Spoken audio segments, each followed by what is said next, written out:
कीजिए, न्याय कीजिए, लेकिन ये सरकार नहीं सुन रही है। आश्वासन देना बंद करिए, हम हर्ताधारी हैं और वेतनमान तत्काल घोषणा करिए, अन्यथा राज्य के जो पारा शिक्षक हैं उग्र होंगे, उस सारी जवाबदेही राज्य सरकार की होगी। काला झंडा दिखाएंगे और उस दिन से विद्रोह का प्रारंभ करेंगे। जेटेड सफल अध्यापक जो है लगातार अपनी वेतनमान को लेकर के आंदोलन कर ही रहे हैं और कर ये लोग इनका सब्र का जो बांध है वो टूट गया और कांग्रेस भवन पर ये लोग धरने पर बैठ गए कि शायद जो है इनकी मांग को सुना जाएगा, इनकी जो भी मांग है उन पर कोई पहल की जाएगी। यहाँ पर जितने भी लोग हैं उन्हीं से बातचीत करते हैं। कब तक आप लोग इस तरह दर दर भटकिएगा, आंदोलन करिएगा, घेराव करिएगा? देखिए, कब तक हम भटकेंगे सरकार पर डिपेंड करता है। हम लोगों ने राजभवन के पास 22 अगस्त से अनशन पर बैठे हैं और आज जो है 55 दिन बीत गया, लेकिन सरकार जो है उसके कानों में जू तक नहीं रेंग रहा है। तो हम लोग अब जेएमएम का कार्यालय हो, कांग्रेस पार्टी कार्यालय हो, आरजेडी कार्यालय हो, तमाम लोगों को हमने जगाने काम करेंगे। आज हम शुरुआत कर दिए कांग्रेस पार्टी से, चाहे कांग्रेस का पार्टी का विधायक मंत्री हो, जेएमएम का विधायक मंत्री हो, तमाम लोगों का कहना है कि आपका मांग जायज़ है। जब आप ऊपर जब मेरा मांग जायज़ है तो आखिर फिर वेतनमान पर पहल क्यों नहीं कर रहे हैं? इसका मतलब मेरा झूठा आश्वासन दे रहे हैं। झूठा आश्वासन देना बंद करिए, हम हर्ताधारी हैं और वेतनमान तत्काल घोषणा करिए, अन्यथा राज्य के जो पारा शिक्षक हैं उग्र होंगे, उस सारी जवाबदेही राज्य सरकार की होगी। अच्छा, यहाँ पर आप लोग धरने पर बैठे हैं, कार्यालय बंद है, कोई आया नहीं है, तो फिर आपकी बात को कौन सुनेगा? आप जैसे मीडिया कर्मी जो है, हम चाहते हैं कि हमारी जो भी मूल मांग है वेतनमान, उसको मीडिया के माध्यम से सरकार तक पहुंचाने का काम आप लोग करेंगे। ये आपकी जिम्मेवारी है मैडम कि आप हम लोग का जो दर्द है, जो समस्या है, उसको आप सरकार तक एकदम पहुंचा दीजिए। ये बड़ी मेहरबानी होगी आप लोगों की। तो हमारा काम है, पर आप लोग लगातार अपनी मांगों को लेकर के आंदोलन करते आए हैं, अभी तक कोई पहल नहीं हो पा रहा है। क्या लगता है कहाँ त्रुटियां आ जा रही है? ये तो सरकार की कमजोरी नजर आ रही है मैडम। अगर सरकार चाहे तो एक दिन में नियमावली बदल के वो हम लोगों को वेतनमान दे सकती है। आप पुराना 2016 बहाली देख लीजिए माध्यमिक स्कूल का, उसको बार बार अभी तक मौका दिया जा रहा है कोर्ट के माध्यम से कि उसको बहाली किया जा रहा है। तो फिर हम 2016 में पास किए हैं, तो फिर हमको मौका क्यों नहीं दिया जा रहा है? कम से कम एक बार हमको भी काउंसलिंग का मौका देना चाहिए था। 12-13 मौका दिया गया 2013 वालों को, तो हम लोगों को मौका क्यों नहीं दिया जा रहा है? हमारे पर भी तो क्वालिटी है। ऐसे तो आज हम सड़क पर नहीं बैठे हुए हैं, आज हमको सरकार कुत्ता बना के छोड़ दिया है। जगह जगह हम लोग भीख मांग रहे हैं कि न्याय कीजिए, न्याय कीजिए, लेकिन ये सरकार नहीं सुन रही है। हम मरते दम तक जब तक वेतनमान नहीं देगी, हम लोग इसी तरह धरना प्रदर्शन जो हो सकता है हम लोग करते रहेंगे। एक मान वेतनमान तो लेकर ही रहेंगे हम लोग। अच्छा, अभी जो है हेमंत सोरेन खुद जो शिक्षा विभाग को देख रहे हैं, पर फिर भी जो है जितने भी शिक्षकों की बात करें, जो सहायक शिक्षक है, लगातार नियुक्ति की मांग कर रहे हैं, वेतनमान को लेकर मांग कर रहे, पर कोई पहल नहीं हो पा रहा। क्या लगता है? देखिए, सबसे बड़ी बात है कि जिस समय हमारे दिवंगत शिक्षा मंत्री जगन्नाथ बाबू थे, हम लोगों को उनसे पूरी उम्मीद थी। जब उच्च स्तरीय कमेटी की बैठक हुई, उस समय माध्यमिकता की राय मांगा गया और माध्यमिकता की राय ने दिया कि टेट पास जो पारा शिक्षक हैं उनको सरकार सीधे समायोजन कर सकती है, उसमें कोई विधि की अड़चन नहीं है। उसके बाद जो अनुशंसा हुई कमेटी का, उच्च स्तरीय कमेटी का, उसका भी अनुशंसा हुई। फिर हमारे जगन्नाथ बाबू ने बैठक किए। बैठक करने के बाद उन्होंने निर्णय लिया कि अभी आप लोग जो नियमावली दिए हैं वो मान जाइए। कुछ ही दिन के बाद आखिर जनवरी 2021 में आप लोगों के लिए विशेष रूप से एक बैठक मंगाएंगे और उसमें टेट पास पारा शिक्षकों को वेतनमान दिया जाएगा। तब जाकर के हमारे टेट पास के प्रतिनिधि ने ये बात माना। आज देखिए, भगवान की कृपा, उनकी देहांत हो गई किसी बीमारी तेज कोरोना के माध्यम से। तब हम लोग अभी भटक रहे हैं पूरा, और आज हम लोग 22 अगस्त से आंदोलन में लगे हुए हैं। राजभवन के सामने आमरण अनशन पर बैठे, भूख हड़ताल किए, लेकिन ये सरकार जो गूंगी बहरी सरकार नहीं सुनी। अभी सबसे बड़ी दिक्कत यही है कि हमारे शिक्षा मंत्री का प्रभार खुद मुख्यमंत्री चला रहे हैं। तो अभी मुख्यमंत्री को संज्ञान लेना चाहिए, क्योंकि आपको संज्ञान लेने में दिक्कत नहीं है, क्योंकि खुद शिक्षा मंत्री हैं और कुछ रिकॉग्नाइज तुरंत आप मुख्यमंत्री के रूप में कर सकते हैं और आपकी बातें जितने भी सचिव हैं वो तुरंत कर सकते हैं और आप हाई लेवल कमेटी का बैठक बुला सकते हैं। अभी सरकार ने क्या किया कि 26,000 सहायक शिक्षकों सहायक आचार्यों की बहाली निकाली और हम लोग टेट पास पारा शिक्षक मात्र 12,080 हैं। तो हम लोग की एक ही मांग है कि टेट पास पारा शिक्षकों को 50% जो सीट मिला हुआ है उस पर सीधे समायोजित किया जाए, क्योंकि जगन्नाथ बाबू भी ये बात बोल चुके थे कि हम रह गए हैं। तो हम आप लोगों की मांग बिल्कुल जो जायज़ मांग है, जो हम लोग भी जायज़ मान रहे हैं, आपके सचिव स्तर के लोग जायज़ मान रहे हैं, माध्यिकता जायज़ मान रहे हैं, इसलिए आप लोगों को सीधे समायोजन किया जाएगा। और आज देखिए सरकार समायोजन नहीं करे, इसी के विरोध में आज हम लोग कांग्रेस कार्यालय आए हुए हैं और कांग्रेस के जो प्रदेश अध्यक्ष हैं जो ठाकुर जी, उन्होंने भी कहा था हम लोग के राजभवन के जा करके कि आप लोगों की मांग जायज़ है और आप लोगों की मांग बहुत जल्द हम लोग मानने वाले हैं। लेकिन अभी तक ये ठाकुर जी भी अपने पार्टी में क्या विचार किए नहीं किए हम लोग को कुछ मालूम नहीं चला और उसी के विरोध में हम लोग आज कांग्रेस कार्यालय धरना प्रदर्शन में आए हुए हैं। आप लोग आमरण अनशन पर भी धरना स्थल पर बैठे हुए राजभवन में, और आज आप लोग का सब्र का बांध टूटा तो आज लोग कांग्रेस भवन का घेराव करने के लिए आए हैं, पर कोई जनप्रतिनिधि आप लोगों का राय नहीं लेने आ रहा है। क्या लगता है कि कब तक आपकी मांग सुना जाएगा? देखिए, यहाँ पर ऐसा है कि हम लोग प्रयास कर रहे हैं कि सरकार अगर हमारे पास नहीं आ रही है तो हम सरकार के पास जाके अपनी बात रखें।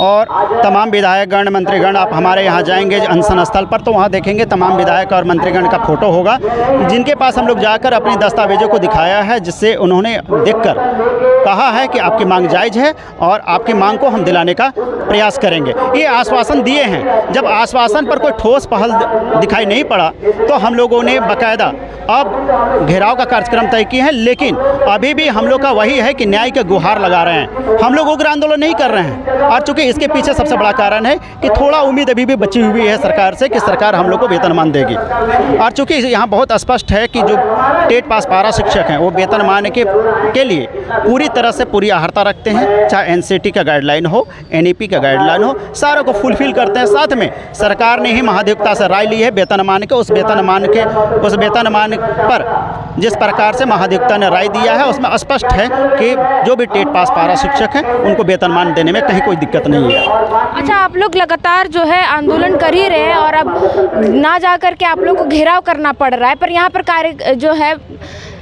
कांग्रेस भवन का कार्यालय वो बंद पड़ा है, तो किससे आप गुहार लगा रहे हैं? कौन सुनेगा आपकी बात यहाँ पे? देखिए, बड़ा स्पष्ट है कि अगर कांग्रेस कार्यालय में कोई नहीं है, अगर नहीं है तो ये दुर्भाग्यपूर्ण है, क्योंकि इनको यहाँ रहना चाहिए, हमारी बात को सुनना चाहिए, हमसे बात करनी चाहिए।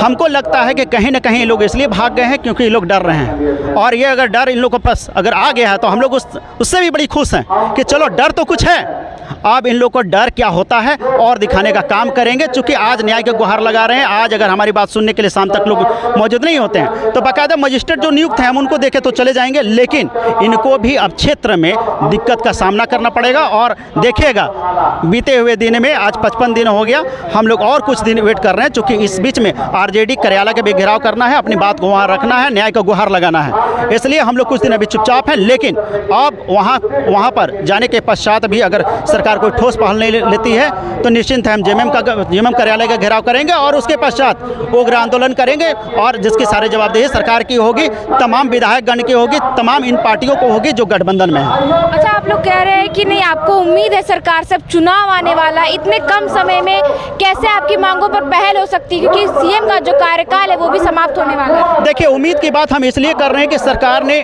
वाकई में कुछ बड़ी बड़ी निर्णय ली है।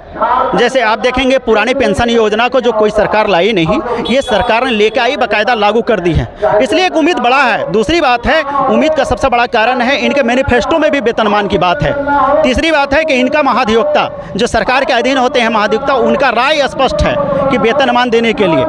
इन्हीं चीज़ों के कारण थोड़ा सा हम लोग आशान्वित हैं कि सरकार वाकई में, और चूँकि इस सरकार को बनाने में भी हम लोग बहुत बहुमूल्य योगदान दिए हैं और सरकार की तरफ से आश्वासन भी हमेशा दिया गया है कि आपकी जो मांगे हैं उसका हम समाधान करेंगे, आपको आंदोलन करने की आवश्यकता नहीं पड़ेगा। फिर भी तो आप लोग आंदोलन निश्चित रूप से आंदोलन कर रहे हैं, चूँकि अब अंतिम क्षण पहुँच गया, 4 साल बीत गए हैं। इस सरकार का अपना एक घोषणा था कि हम 3 माह के अंदर में, हमारी सरकार बनी तो 3 माह के अंदर में हम आपको वेतनमान देंगे, जो कि 3 सालों में भी नहीं दिखाई पड़ा। हाँ, सरकार ने एक नियमावली जरूर लाई है सहायक अध्यापकों के लिए, जो पारा शिक्षक का नाम बदल कर सहायक अध्यापक कर दिया। लेकिन एक उदाहरण के लिए हम बोलते हैं कि आप जिस पेंसिल की बात कर रहे हैं, जिससे लिखा जाता है, जिससे बहुत कुछ किया जाता है, है उसमें सिर्फ इरेजर दे दीजिएगा तो हम फिर कैसे करेंगे। हमको पेंसिल की आवश्यकता है, पेंसिल से लिखेंगे तो पेंसिल हमको दीजिए ना, यानी हमको वेतनमान दीजिए। मानदेय से कब तक, क्योंकि मानदेय में जीवन जो हमारा है वो बहुत गर्त नीचे चला गया, महंगाई दिख रहा है। अपना महंगाई को देखते हुए अपना वेतन को सभी विधायक गण मंत्रीगण सरकार बढ़ा रही है,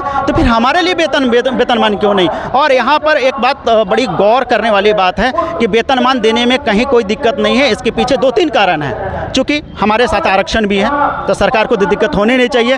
10 वर्ष कार्य करने के पश्चात सरकार एकदम स्पष्ट है कि किसी भी राज्य में बाकायदा उसको सरकारीकरण किया जाता है, वेतनमान दिया जाता है, तो उसमें भी कोई प्रॉब्लम नहीं, चूँकि हम लोग 19-20 वर्षों से कार्य कर रहे हैं। तीसरी बात है कि आप अभी देखे होंगे विज्ञापनों पे, समाचार पत्रों के विज्ञापन में कि बड़ा स्पष्ट कि अल्पसंख्यक विद्यालय है क्या? वैसे विद्यालय हैं जहाँ पर सरकार के द्वारा ही संचालित होती है, बाकायदा सरकार के ही द्वारा चुनाव या तो कहिए उनको बहाली करके सरकारी शिक्षक भेजा जाता है। और उन सरकारी शिक्षकों को बहाली कैसे की सरकार? बाकायदा जो प्रशिक्षित हैं, प्रशिक्षित को बुला के बीसी जो पहले हुआ करती थी उसी को बदल के आज के डेट में ग्राम शिक्षा समिति और उसको बदल के अब उसको विद्यालय प्रबंध समिति कर दिया गया है। विद्यालय प्रबंध समिति के द्वारा बहाल कर दी गई है। देखिए, हमारा जब विरोध स्टार्ट होता है तो सरकार थोड़ा जगती है, लेकिन अभी तक हम लोगों ने देखा है कि जिस प्रकार से हम लोग विरोध कर रहे हैं, फेर बदल तो कर रही है, लेकिन अल्पसंख्यक विद्यालय के लोगों को तोहफा में तोहफा दे रही है, लेकिन हमारे लिए नहीं। और यही कारण है कि सरकार को बहुत महंगा भेदभाव कर रही है, आपको यही कहना है? बिल्कुल निश्चित रूप से भेदभाव कर रही है और इसको हम लोग अब चुनौती दे सकते हैं। और बहुत जल्द देखिएगा कि सरकार अभी भी, जैसे हम लोग अल्पसंख्यक विद्यालय पर इसलिए हम लोग बार बार सरकार को नहीं घेर रहे हैं, क्योंकि हम लोग नहीं चाहते हैं कि किसी भी जो साथी हमारे झारखंडी साथियों का जो नौकरी हुआ है उसकी नौकरी खा जाए। हम लोग बस इतना चाहते हैं कि जो हमारा हक अधिकार है वो मिले।